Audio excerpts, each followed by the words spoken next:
ख्रीस्त में प्रिय भाइयों एवं बहनों, आज हम वर्ष के सामान्य 16वां रविवार के पाठों पर कुछ मनन चिंतन करने जा रहे हैं, जिसमें पहला पाठ प्रज्ञा ग्रंथ से लिया गया है, अध्याय 12 पद संख्या 13 और 16 से 19 तक।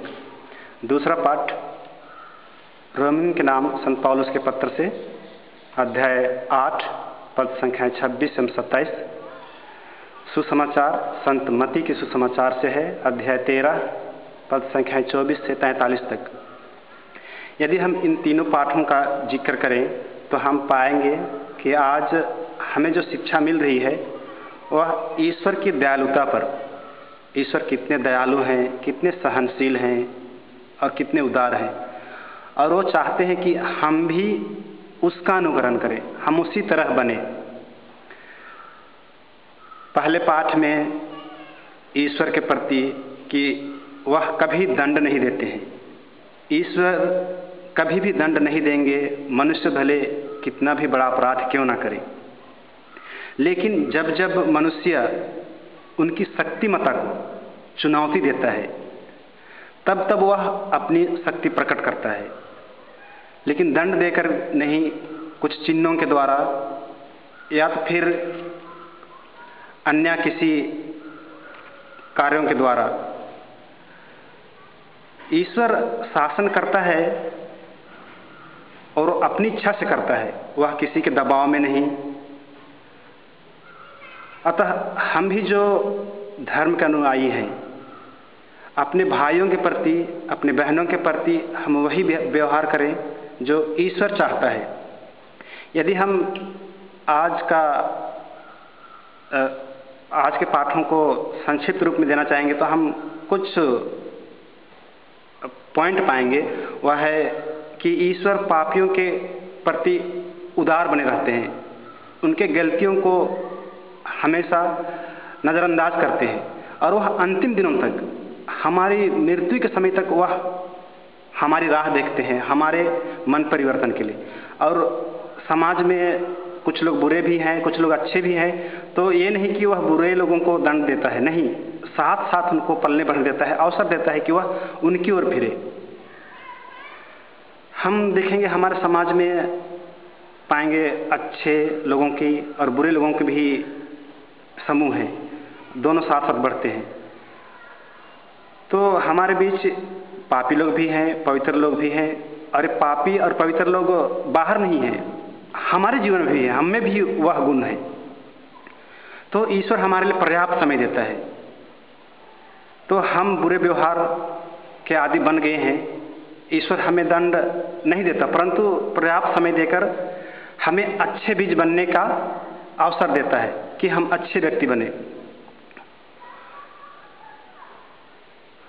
हमारा ईश्वर सहनशील है, उदार है, दयालु है, और इसी स्वभाव को हमें भी अनुकरण करना है। हमारे बीच असहनशीलता है, हम न्याय करते हैं लोगों की बुराई पर, हम उन्हें दंड देते हैं। ये सब ईश्वरीय राज का स्वभाव नहीं है। हमें किसी को दंड देने का अधिकार नहीं है, हमें किसी के प्रति न्याय करने का अधिकार नहीं है। यदि हम अपने आप पर देखें तो हम भी वही कमजोरियों को पाएंगे जो हम दूसरों में देखते हैं। कभी कभी हम दूसरों के स्वभाव के प्रति असहनशील होते जाते हैं। हम उन्हें हमेशा देखते रहते हैं कि वो गलत कर रहा है, तो हम उसे याद दिलाते रहते हैं कि तुम गलत कर रहे हो। लेकिन जब हम अपनी कमजोरियों को नहीं देखते हैं, हम अपनी कमजोरियों को, जब अपनी कमजोरी की बात आती है तो हमारे प्रति हम उदार बनते हैं, हम कहते हैं कि यह हो गया। तो हमें न्याय करने या दंड देने का कोई अधिकार नहीं है, सिर्फ ईश्वर के पास ही अधिकार है। लेकिन ईश्वर भी न्याय नहीं करके पर्याप्त समय देता है। यदि हम देखेंगे आज हमारे समाज में, हमारी दुनिया में, हमारे लोगों में, हम सबों के बीच कितनी अपराध फैलती जा रही है। हम कल परसों की बात करें, जब मुंबई में आतंकवादियों ने हमला किया, कितने निर्दोष लोग मारे गए, कितने लोग घायल हुए, कितनों को परेशानियां हुई। क्या हमने कभी सोचा है कि यह सब क्यों हो रहा है? या तो वे इस ओर क्यों आगे बढ़ते जा रहे हैं? हमारा वही स्वभाव के कारण कि हम दूसरों के प्रति न्याय करना चाहते हैं, दूसरों के प्रति हम बदला लेना चाहते हैं, दूसरों को हम दंड देना चाहते हैं। लेकिन ईश्वर ऐसा नहीं करता है। हमारे बीच में अच्छे और बुरे लोग भी हैं, लेकिन हमें उन लोगों को ईश्वर के हाथों में छोड़ देना चाहिए अंतिम दिनों तक, ताकि वे अपना मन परिवर्तन कर सकें, ईश्वर की ओर फिर सके, पश्चाताप कर सके। ऐसा भी हो सकता है, बुरे लोग अच्छे व्यक्ति भी बन सकते हैं, अच्छे लोग बुरे व्यक्ति भी बन सकते हैं, यदि उन्हें समय दिया जाए। हम कई बार हमारे असहनशील स्वभाव का अनुभव करेंगे हमारे बीच में। हम दूसरे धर्मों के प्रति, जाति, वंश, भाषा, क्षेत्र और राष्ट्र के प्रति। इसका कारण क्या है? क्या हम अपने ही असहनशील व्यवहार और बातों द्वारा ऐसी प्रवृत्ति को बढ़ावा दे रहे हैं?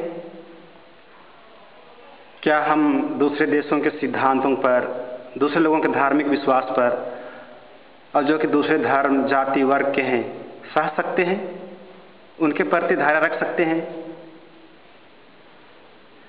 हम देखेंगे, क्या हम आज घृणा, भेदभाव, द्वेष के शिकार नहीं है?